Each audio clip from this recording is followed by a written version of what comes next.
Mini episode 1093 of the FDH Lounge is brought to you by Sportsology, delivering unconventional columns and webcasts about sports, TV, music, movies, and more. Follow them on the web at sportsology.com. The FDH Lounge. You'll want to schedule your life around it. A long time ago, on a gloomy, wet Cleveland spring night, two men stand alone amidst the late-night drizzle. Their voices echo across the vacant station parking lot as they debate the merits of the great American radio show that have been missing for far too long. On that night, an idea was born. That idea became the FDH Lounge.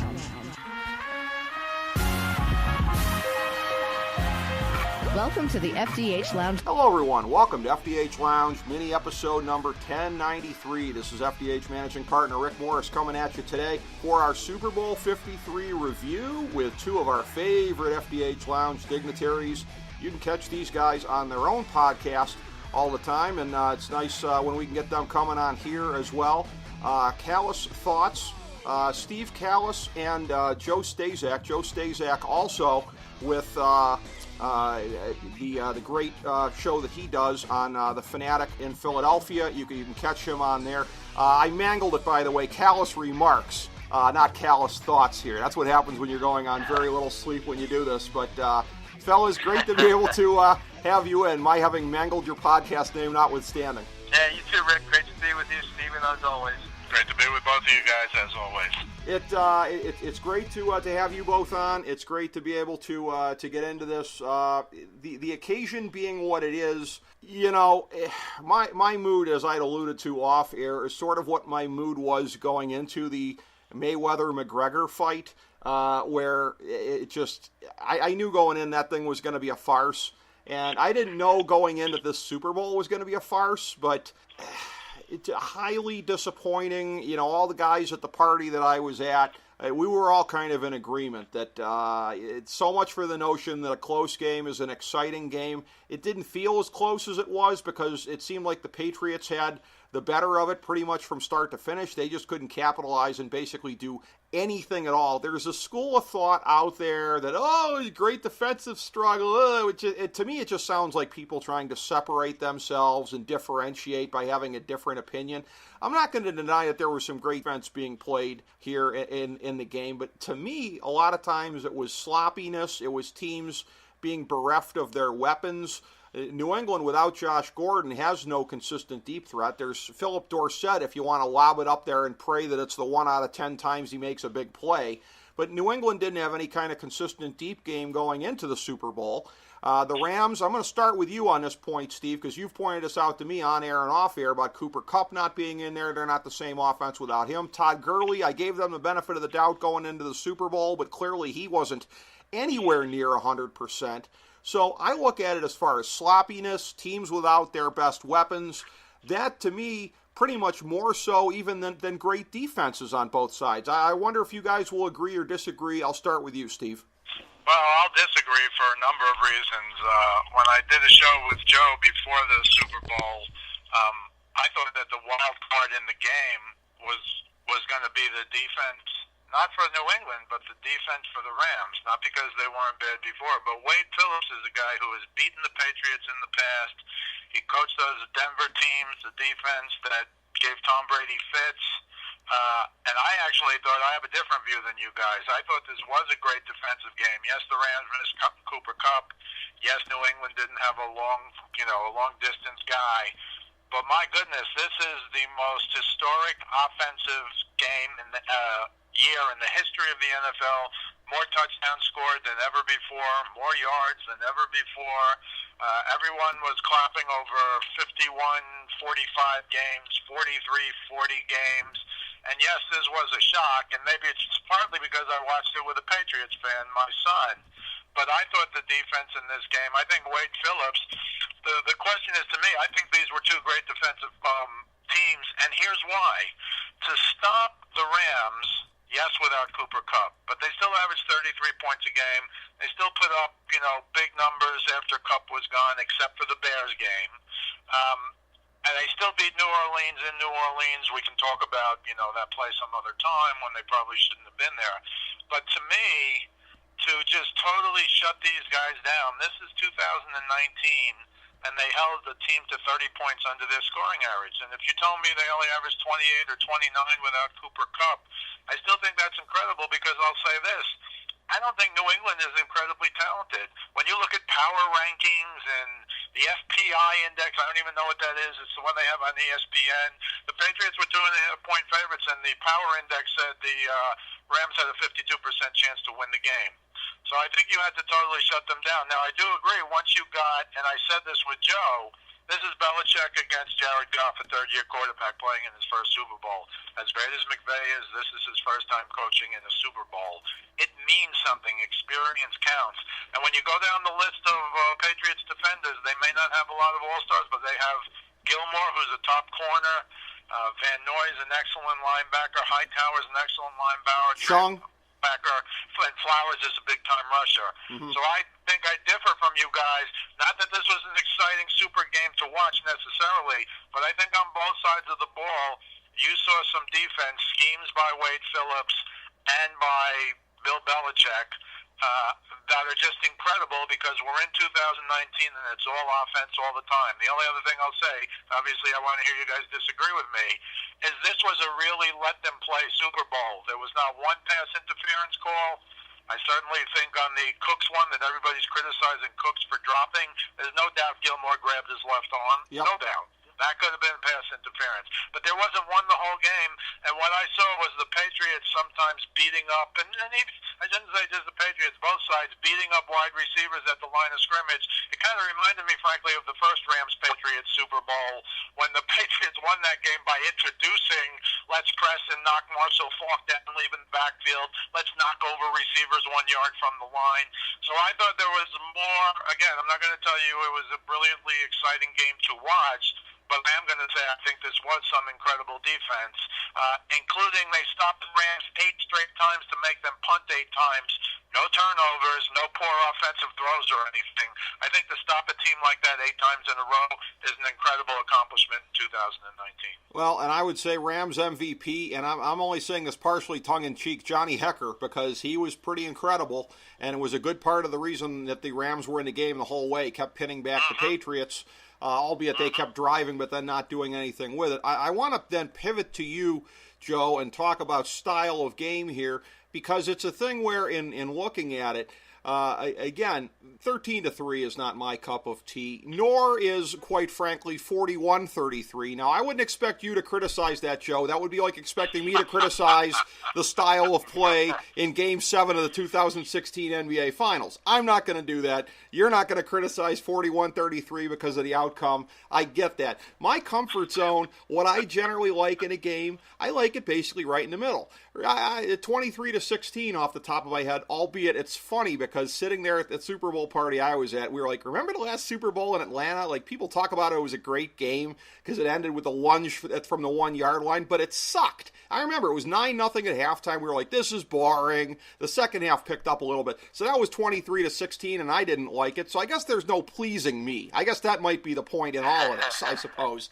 But in looking at it, Joe, your thoughts on what kind of a game that you prefer, all things being equal, how this factored into it, and again, who you end up closer to on the whole thing here, whether it be my point of view of, yeah, there was some great defense, but there was also a lot of sloppiness, and there was a lot of both teams not having their best weapons, or defensive classic, as Steve Kallas would say. Yeah, first of all, I don't necessarily, I love the Super Bowl last year, but 41-33 game, a little too much for me, 9 touchdowns, very special, 505 yards passing, more yards than any other game in NFL history. I love a little defense, just a little. That was cool. I thought defensively it was a brilliant game. My brother Brian Flores, although it's probably Bill Belichick's team, and Wade Phillips. Not my cup of tea of a game. I wanted to see some points. Rams 33 points per game this year. Patriots at home 33, on the road 22, so somewhere in between 27 or 28. Usually good for some points, but usually good for a good game. And that's Dixon played all that well. Although I give credit to Wade Phillips and that defense, I thought they were fabulous. So much so that just nails with 9 minutes left in the game. So brought the offense together. We're scrapping the game plan. Nothing's working. And here's what we're going to do. And basically drew up some plays in the third. And that's when they went on that one drive. And that's all they needed. Brady wasn't good down most of the way, but a perfect pass to Gronk sets up the touchdown by Michelle. And, that's the ball game pretty much because the Rams could do nothing. I've never seen a quarterback have pre-game jitters for 3.5 hours. But Jared Goff was brutal. He's already made one great pass, and I do believe Brandon Cook should have come up with that ball despite Gilmore grabbing his arm a little bit. I still think that's a catch he's got to make. Yep. Doesn't make. Another one, he's wide open in the end zone, and Goff takes forever to find him. And, McCourty, one of the McCourty brothers comes over and has enough time to make a play. I just thought Goff was off, and I look at deer in the headlights at times. Again, Brady didn't have a good game. But I again thought defensively they were brilliant. I mean, stopping a team, holding the team to 3 points, that scores 33 points a game, and then a team that scores 28 points a game, and the Patriots and Tom Brady holding them to 3 points for most of the way. I thought was brilliant. Not my cup of tea to watch the game. I thought would hurt.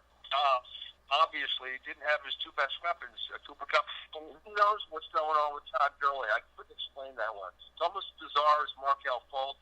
Why he's one of the best running backs in the league. Get one catch for -1 yard and 10 carries. I don't get it. I don't know if it's covering something up or he's got Malcolm Butler or. Those are two of his best weapons, of Goff's weapons. It took him, Brandon Cook had a nice game. But basically, Belichick, as he usually does when he has time, and even when he doesn't have time, found a way to take away some of the weapons and some of the schemes that the offensively, Sean McVay got that coach. He didn't really adjust very well. Did not do anything really to help out Goff, in my opinion. It was sloppy here and there. I mean, 9 penalties for the Rams. The Patriots only 3, so give them credit. But I know some of the calls from the feet. There's no interference calls, and I thought there could have been interference calls on many plays. That Brandon Cooks plays down the sideline. And, of course, they don't score a touchdown there. The very next play, Goff throws off his back foot as he's getting blitzed and, ends up in an interception. So, not thrilled with the game. Not surprised at the outcome. You just never want to bet against Patriots. I like the Rams for the sole reason that everyone likes the Patriots. 3 games before even for the game, 83% of the public money was on the Pats. Now, again, the Pats are the only team kind of immune to that theory when everyone wants one side to go the other way. Because of the Patriots. And I know the bookies got killed, and everyone bet the Patriots. The bookies got killed for all the online betting and casinos and whatnot. But so that happened. But well, Joe, if I could, just on the whole bookie thing, was fascinating because again, going back to these power rankings. The Rams probably look like a better team on paper, even without Cooper Kupp. But as you know, they opened -1.5. Rams. Yes, it is. Yeah. Immediately went to Patriots 1, 2, eventually stopped at 2.5. Now I thought, and again, I'm not an expert on the gambling side, but if they wanted to really even out the money, if they had gone Patriots 3.5, everybody and their mother would have bet on the Rams. Yeah. And that would have evened it out. I guess you guys may know better than me. I assume they didn't do that, Steve, because 3 is the magic number, and if the Patriots won by 3, they'd lose everything. Steve, all the 2.5. I can answer that a little bit because good. Yeah, well, the analytics and the wise guys liked the Rams. This was one where the unwashed masses actually got over, which doesn't happen very often. It's one of the reasons the lights are so bright in Las Vegas, because the unwashed masses are generally always wrong. You fade the public, not this time. This is a thing where it opened at 1, and it's a real, in my estimation, miscalculation on the part of the books. Now, again, I'm sure the books would say to me, we have this down to a science. We can't spend too much time guessing how the public is going to go. But they set a line, not realizing it was going to be as big of a public stampede. It was a public stampede. By the way, when a team opens as a dog and becomes the favorite, always go against them. Now, I didn't go against the Patriots, and I ended up being right, sadly. I will editorialize, but generally that's a kiss of death also. It got up as high as 3, Steve, early in the week. and the wise guys bet it back down very, very strongly. So going up to 3.5 was never an option because there was going to be too much wise guy money on the other side for that to have happened. It was only, I think it was at a field goal, you blink your eyes and it's back down to 2.5. So that's how that went. But Joe, you raised a point that was going to be my next point anyway, so I'll start with you on this one. Officiating. Now, granted, I can be very bitter about a lot of things in sports. I'll preface that. During the AFC Championship game, when Jim Nantz correctly pointed out, oh, look at all the calls that are going for the Patriots, he probably got an electroshock to his genitals from the league office for even saying something like that. But look, he was just saying what we're all thinking. The Super Bowl, the way that it went, that call that the Patriots got on their first drive, that bogus hit-to-the-head call that kept their drive. That was unbelievably terrible. Yes. Terrible. Yes. That one there, and then as a friend of mine pointed out later on, the holding call that was called on the Rams on that drive there. You know, yes. In sitting there watching the game, my friends and I were sitting there like, can you remember the Patriots getting a holding call in any of their Super Bowls or in any big game they've been in? I'm sure it's happened at least once or twice, but you're telling me the Patriots never hold? So I've been saying this all along in sports. Sometimes it's the non-calls as much as it is the calls where it shows the thumb on the scale. And I thought, yet again, unsurprisingly from my point of view, Joe, that we saw it again in the Super Bowl. Yeah, I mean, you mentioned the two calls that stood out. I thought they called it what do they call it? The defenseless receiver. He caught the freaking ball and then got hit. What's the problem? Right. Yeah, I thought that was a ridiculous call, considering it helped the Patriots, 15 yards after they, basically lost yards on that play. And the holding call after it was a big play by the Rams that got called back. I thought it was just horrendous. You wonder sometimes because it was holding on every play, but that was something that was not blatant at all. It had nothing to do with the play, but it's unfortunate. We saw some horrific officiating in the Rams-Saints game. Not only the non-call in the interference, but the non-call in the face mask a few minutes before. Steve points out, and he had a good idea in terms of replay, and can you challenge a call? I think they should. The bottom line is forget about the human element. It's about getting it right. How they can do that without stretching the game into 4 hours, you have to tell me how you can come up with some ways for that. But it was lopsided. I don't know if it was poorly officiated except for those calls, but the Rams had 9 penalties for 65 yards. The Patriots very clean, 3 penalties for 20 yards. And I did think there was some hand-holding there on that Brandon Cooks play and some other plays. Could have been called. It could have been called both ways.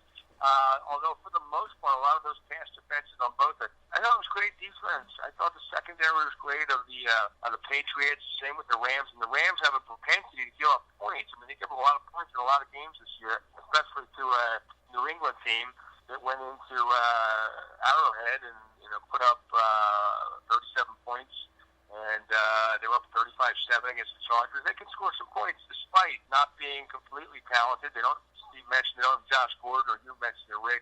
No deep threat unless you want to consider Philip Dorsett, which is somewhat pedestrian, albeit Miami Hurricane. But, and Gronk playing on one leg, and he looked pretty strong. And Julian Edelman doing his thing, Super Bowl MVP, 10 catches, 141, just a stud receiver for his height. And, again, Rams, sloppy at times. They didn't look like they were ready for prime time, especially the quarterback. He didn't adjust to anything that Belichick was throwing at him. Unfortunately, I don't think that they helped Goff out too much. He admitted he got out-coached. It's not shame in getting out-coached by Belichick, but you wonder how 1 year makes that much of a difference. Last year it was a track meet. 9 touchdowns, 41-33. Neither defense. There was 1 punt in the game. Right. They haven't 8 straight times. 1 punt in the game. For Foles, it tells you how admirable the job Foles did. First time out, backup quarterback, puts up 41 points, never nervous, as I like to call him. Did anything they wanted to against the Patriots. Pretty much the Patriots did anything they wanted to against the Eagles. The Eagles just made more plays, but that for this year, just a dichotomous situation. But hats off to the Pats. 3 straight Super Bowls, 9 trips to the Super Bowl. They've won it 6 times. And I don't think they're done. Brady's playing towards 4 or 5. Belichick coach at least towards 70 or until he drops over. I don't think they're done, to be honest with you. I don't think they're done. They might lose Gronk. They have 12 draft picks. They're going to be fine. The way they do business and getting rid of players at the right time and developing young players and making the right moves, I think they're not done, believe it or not. You're going to have to put up a few more years for the Patriots. They may not be. God help us. Well, hey, quick follow-up question here, Joe, before I pivot to Steve, since you brought it up. I was going to ask you about this anyways. Foles, is Jacksonville the leader in the clubhouse, you think? What's the word in Philly? I know DiFilippo is in Jacksonville. The word in Philly is they'd like to preferably trade him to the Jaguars. Okay. I'm not sure if they can get what they're going to get for him, but I think preferably they'd like to trade him not only out of the division, but out of the conference. Okay. For a team that you might not see except every couple of years, I should say, unless you get to the Super Bowl. But I mean, he's in a decent position there. It would be something I think would be good for Nick Foles, despite a horrendous 5-11 year. You know, they can put that defense back together and get rid of Blake Bortles, and maybe Fournette will be healthy. Whereas I think the odds-on favorites, at least the preference of the Eagles, is to, by all reports, is to send him their first choice is to make a deal with the Jaguars. Gotcha. That's what I was thinking was probably the case. All right, I'll pivot to you, Steve. Your thoughts on the officiating and basically how that went with the game flow. You and I have talked a good amount about really across sports, right? Sometimes umpiring, officiating, whatever, based on the sport, but the whistle's blown versus when not blown and how that affects the outcome of a game. Well, I mean, there easily could have been, as we all know, there could have been 2 different teams in the Super Bowl, not only the missed call in the Saints game, but Deke Ford, I mean, if he doesn't talk about having nothing to do with the play, Joe, if he doesn't line up, the problem for Deke Ford was I don't think he lined up in the neutral zone. I think he lined up on the Patriots side of the ball. He was so far offside. But it certainly would be possible, and that just shows you how close these teams are. But I got a few things to say about the officiating. First of all, on the head-to-head defenseless receiver thing, Gene Starator came right on and said the rule is you have to be able to catch the ball, come down, and make a football move. And that's why that was called. I'm not saying that's right or wrong. That's all part of the new protection for these guys. In the old days, there was no such thing as a defenseless receiver. You tried to lay guys out.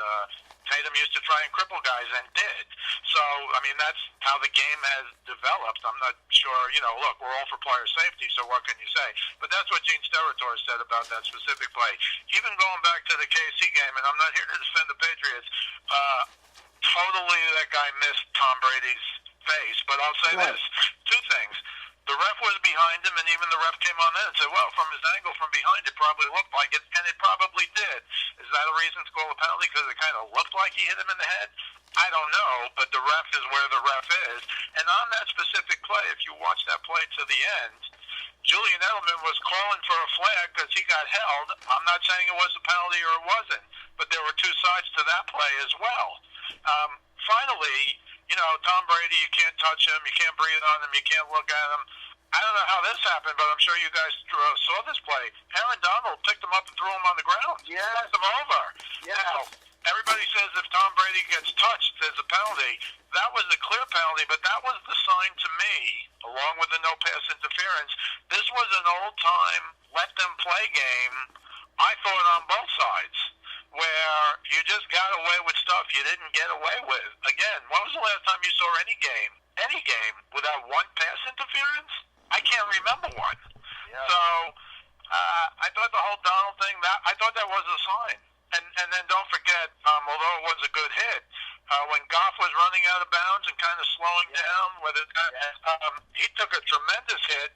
Now, he was in bounds. So people will say and said, well, if that was Tom Brady, they definitely would have thrown the flag. And maybe that's true, but I'll say it again. Aaron Donald just threw him down to the ground and apparently was talking trash the whole game, trying to intimidate Tom Brady, which, it's just not going to work. I think the problem with officiating today is, do I think there were always bad officials? Absolutely. Everything is under a microcosm now. You're looking at, did that ball hit the ground, or was it an inch off? The Edelman catch last year, which was a good, was an incredible catch, or Was that 2 years ago against the Falcons? Yeah. The one that hit 3 guys and was literally an inch off the ground. That was a catch. So I think a lot of these plays do go the Patriots' way, but generally, and I'll give you one that didn't, since we got Joe here. I mean, Gene Steratore, who's the expert official in the booth now, he's the one. Clements definitely bobbled that ball. He caught for a touchdown in last year's Super Bowl, and Steratore said it was a good catch and was even explaining to someone else on the field how the ball could move and you could still have possession. As Boomer Esiason said, that was not the rule last year until the Super Bowl, and guess what? They changed it so that is the rule this year. Yeah. So the problem with replay big picture is it was supposed to be to fix egregious errors. And it's not to fix egregious errors. It's to fix 1-inch issues. Was his elbow down before the ball came out? That's a 1-inch thing 20 times a year. So I think it's good that they have this, and I think there are ways. I'm going to write an article about how I think they can correct some of these problems. And I don't think it's that difficult, not that the NFL will do it. And of course, I'll send it to both of you guys when I write it, but I think there are ways to deal with the call in the Saints-Rams game. I think there is. When Andy Reid says, oh, they probably shouldn't call that on D4, usually they give him a warning. I'm sure that's true, but not if the guy's, 18 inches or 2 feet over the line. Yeah. I hate those calls that have nothing to do with the holding call you guys were talking about. I agree. Maybe it was holding, but it had nothing to do with the play. Right. He could have let that guy go, and there's no way he was going to tackle Gurley. And by the way, the whole Gurley thing, 10 rushes for 35 yards, he got 13 yards on that play. Now, would 11 for 48 look better than 10 for 35? Yes, but I think Joe's right. There's still a mystery. I don't think it's a Markelle Fultz thing, but I think at the end of the day, we may never know. Malcolm Butler might be a good one, but it might have been a knee thing. Everyone said Tracy Wilson came on and said, oh, he's on the bike. Oh, he's doing a lot of stretching. Same thing 2 weeks ago. He was on the bike. He was doing stretching. Now, you'd have to go back and look at 2 years of Rams film to see if he's on the bike and stretching every game. From what I could gather, he wasn't. So that says to me, Phil Simms, certainly on Inside the NFL, said, to me, he was definitely hurt because he was on the bike, he was doing something, he was stretching, he was trying to stay loose. So I know they took away that run, and I thought it was a bad call, but if he was 11 for 48, would that be any different? He's supposed to get the ball 20 times. And while C.J. Anderson was good for them until this game, I remember C.J. Anderson playing when Wade Phillips was the D coordinator at Denver. I remember him running around left end against the Patriots for a big touchdown. Nobody could catch him. And that was a big touchdown in beating the Patriots in an AFC Championship game a few years ago. The one year they didn't make it to the Super Bowl in the last 5. But he was, 30 pounds lighter. So now he's the bowling ball that worked really well. He's bouncing off guys up the middle, but I don't think he can run around the end anymore. So I thought it was fascinating. The officiating is what the officiating is. I'd be a lot more upset if I was a Saints fan than if I was an anybody else fan. Well, yeah, I would agree with that. And as far as the officiating goes, for the conspiracy guys like me who see the giant thumb on the scale, I'm glad that the league got what the league deserved, albeit the lowest ratings in 10 years. Maybe we will be spared the scourge of Patriots in future Super Bowls because clip and save, gentlemen. Clip and save this observation if the Patriots don't make it back to the Super Bowl, because now that it finally appears to be hitting the old NFL and its beloved wallet, we'll have to see if the Patriots keep making it back to the Super Bowl. But I want to wrap up with you guys. A couple of odds and ends. Just mention any other things that jumped out to you guys that we haven't talked about so far. I will start with this. Couple of weird statistical oddities. James White basically being a ghost for the better part of this game. Why he didn't factor in for the Patriots, don't know. Not to say that their offense would have been any better had they featured him, but I guess we'll never know on that. You would have thought if the Patriots only scored 13 points that Aaron Donald would have a monster game. I identified him going in as the most important player for the Rams. So much for that, because the Patriots only scored 13 points, but it was not among Aaron Donald's finest games. Not a horrific game by any stretch of the imagination, but by the same token, they were able to drive him off the ball a decent amount, the way that they were able to set up the run with Sony Michel, who was the only other plausible MVP candidate in the game. Just a couple other things here, too. I know the rest of the world said that the halftime show sucked. I'll have to take their word for it. Like a lot of other discriminating folks, I was watching Halftime Heat. that beautiful six-man tag match from the NXT studios down there in Orlando at halftime. I understand that did some pretty decent traffic on the internet. So wrestling trumping a Super Bowl halftime show. Imagine that. Yeah, it was a fine display and something to take you away from the overcooked CBS broadcast for at least about a half hour or so. But those are just some of my general kind of random thoughts on things we hadn't gotten to yet. I'll start with you, Steve. Well, I think on the James White thing, I think what Wade Phillips had done in the past and did in this game was whenever one of these guys, especially James White, would go out in the flat, they just had their end not rush and just go out there with James White, and that totally shut him down. Okay. I mean, you'll be seeing that next year against the Patriots, I guarantee it, because it's something Wade Phillips has done before, and it's a copycat league. Great point. Great point. As for the halftime show, I'm absolutely the wrong guy. I will say this: I remember before the famous Atlanta Patriots come back from the dead to win that game, I remember Belichick before the game talking about guys who hadn't played in the Super Bowl, and as you know, there were only 4 Rams, and there were, I think it was 28 or 32 Patriots. I mean, it was 28 Patriots.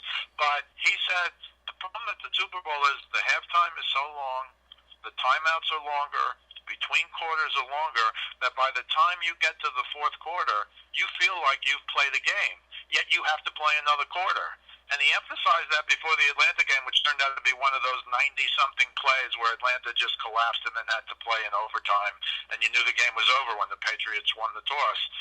So, too, here, I think, and part of the reason that the Patriots did score 10 points in the fourth quarter was because they ran a lot of plays. They didn't run in the 90s, but they ran a lot of plays.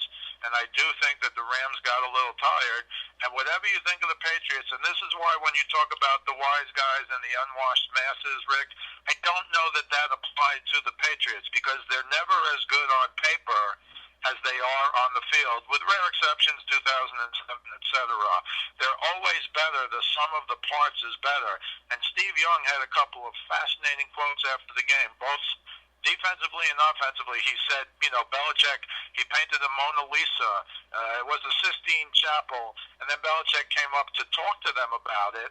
And, he was saying, Steve Young was saying things like, don't just think it was because they couldn't run or this is not the way it works. This is not, you don't stop a team. You don't hold a team like this in today's game to 3 points. It just doesn't happen without a master plan and the ability to get 11 guys collectively to just be much better than they are individually. On the offensive side of the ball, because now you're going to hear, Brady's lost 3 Super Bowls. Joe Montana's the greatest. A lot of people hate Brady, hate the Patriots. He's convinced me he's the greatest. But Steve Young said, look, when I played, and as you know, that was at the same time, and even after Montana played, and forget Terry Bradshaw, I don't think anyone compares him to these guys because he played with the Steelers in the 70s. But Steve Young said, look, when I was a quarterback, we'd go out there and we'd try and figure out are they running man or are they running zone. And that was a big deal, and you have to work off of that. These guys, Tom Brady, he identifies whether it's a man or a zone, and then he's got 10 things to do off if it's a man, and he's got 10 things to do off if it's a zone. It's so far advanced. And again, this is Steve Young talking, Hall of Famer, Super Bowl MVP, I think 6 touchdowns in the Super Bowl, the all-time record. So he was totally of the belief that not only are the Patriots the greatest defensively with Bill Belichick, the greatest coach ever, but Tom Brady is so far ahead of everybody else in today's game, and to me, anyway, implying by what he said about himself at any point in the history of football. So I think there's a lot to say there with what he said, and I happen to agree with it. And again, as you guys both know, I've had to watch Patriots games since before they won that Super Bowl because of those damn video games when my son was a kid at 7 or 8, and he fell in love with Drew Bledsoe. Right. And they were 5 and 11, but then the next year, Mo Lewis, the MVP of the Patriots for the last 20 years, knocked Bledsoe out, and he is. That's the joke. He was the MVP of the Patriots, not Tom Brady, not Bill Belichick. But once that run started going, if you have to watch all these things, and I've had to, again, not as a Patriots fan, but what they do is amazing. I thought this was just further proof in the Final Four they should have been ranked 4th. They were, they lost 5 games to non-playoff teams. I'm sure that's never happened in the history of these last 20 years with the Patriots. Yet somehow at the end of the day, they beat Kansas City in Kansas City. I mean, it's just incredible what they've done, and I think, as long as Tom Brady can stand up, I think they're a factor. They're a factor next year, no matter what happens, even if Gronk retires or whatever happens. They're a factor not because you know what's going to happen. It's just, I hate to say it, in Bill we trust. That I'm not speaking for myself, but they'll find a way to somehow do it, and I think this was the perfect year to show what they could do beyond what their talent level is. It was a year where they really rose above down the stretch here.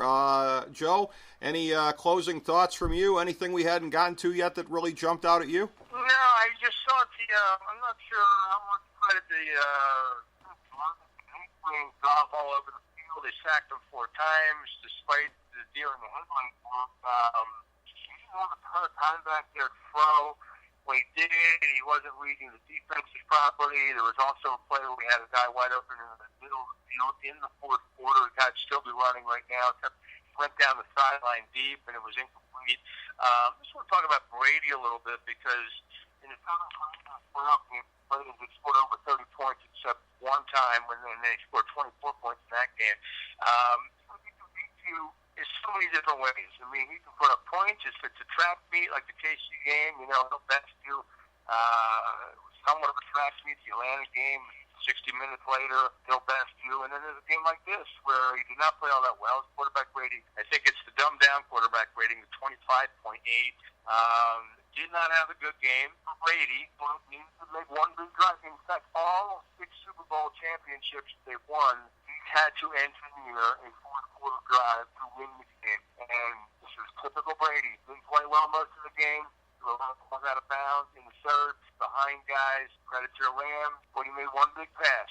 One big pass is all he needed down the sideline to Gronk. It was an unbelievably gorgeous pass, and then they were running in from there. And there's a reason why he's the GOAT, and it's so impressive.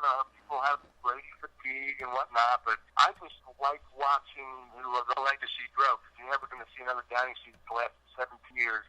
Shows you how tough it is. You look at the Eagles and the terrible start they had after winning the Super Bowl in Atlanta. They lost their Super Bowl. The start they had. Seattle's never been right since they lost their last Super Bowl. Patriots lose the Super Bowl, they come back and win one, making it 2 out of 3 years. And it wasn't even a very good Patriots team this year. Steve threw it out there. The 5 losses were the non-playoff team. Miami doesn't count that as a loss. Beat that Detroit badly on national television. So it was just an impressive. Now I think they were one fourth play away from not being in the title game. It could have been Chiefs and the Saints, but listen, that was a mistake that the Chiefs made that the Patriots didn't make. They don't beat themselves, and that's why they're champions again. I don't think they're done. Again said give anything for just one more win, he'd be okay with it. He's not going to be okay with that. He's got 3 more years left. The better the Brady is, the team they have around him, and the coaching staff, and Josh McDaniels, if he decides to stay in that starting runs camp, they're going to be fine. I think they're going to be a team to be reckoned with until Brady retires. Be that as it may, I'll tell you this. I think we saw it in the second half of this year that for the next decade to come, the road to the Super Bowl through the AFC runs through the north coast of America, ladies and gentlemen. You heard it here first. And again, that is what the Patriots will have to get through from here on in the rest of the way, he said in his own unbiased kind of a way. But anyways, gentlemen, great to have you both on here for our Super Bowl recap. Joe, a true pleasure as always to have you on, my man. The kind of great mind that folks get a chance to hear on a regular basis on 97.5 The Fanatic in Philadelphia, and of course on the Kallas Remarks podcast with your guy Steve Kallas. Joe, thank you so much for being here today. Rick, always a pleasure, my friend. Thank you for having me on. It's a privilege. Well, thank you so much, Joe. And for the man who puts the Kallas in Kallas Remarks, my good friend Steve Kallas, always a true pleasure, my man, to get you on here and talking all things NFL. You and I have broken down so many other different endeavors over a period of time as well. By the way, not least of which, Billions Season 3. Billions Season 4 is coming up starting on March 17th, Steve. We will have to reconvene shortly. Yeah, I'm a Billions guy, as you know, especially I love all the New York City stuff they have in there, so we can go into that further as well. But look, I love doing it with you guys. Both of you know you're my 2 favorite guys to do any of this stuff with anytime I get a chance. I get a lot of chances with Joe, and I get some with you, of course, Rick, but to do it with both of you, it's a real blast. I enjoy it more than any other stuff I do. And it's a pleasure. Thank you. Right back at you. I enjoy it as well. A pleasure to get to break this down with you guys today. Super Bowl 53, our review. And thank you, everybody, for tuning in to mini episode 1093 of the FDH Lounge. As we bring the show to a close, we would like to extend our deepest gratitude to NBC, CBS, ABC, Fox, all Clear Channel affiliates, TNT, TBS, USA, UPN, Deadspin.com, YouTube.com, YTMND.com, MySpace.com, various blogs, Fox News, CNN, CNBC, MSNBC, IamBoard.com, Billboard.com, Google.com, ESPN, ESPN2, ESPN News, ESPN Classic, NBA TV, NFL Network, Sports Time Ohio, Athlon Magazine, Comedy Central, Cartoon Network, The Boomerang Channel, QVC, BET, The Spice Channel, Steno Notebooks, Manwich, Papermate Office Supplies, Waitresses, Strippers, Bartenders, Garbage Men, Janitors, Microwave Popcorn, the writers of The Office, Scrubs, Entourage, My Name is Earl, Oz, Metalocalypse and the Boondocks, Aquafina, and The Periodic Table of Elements.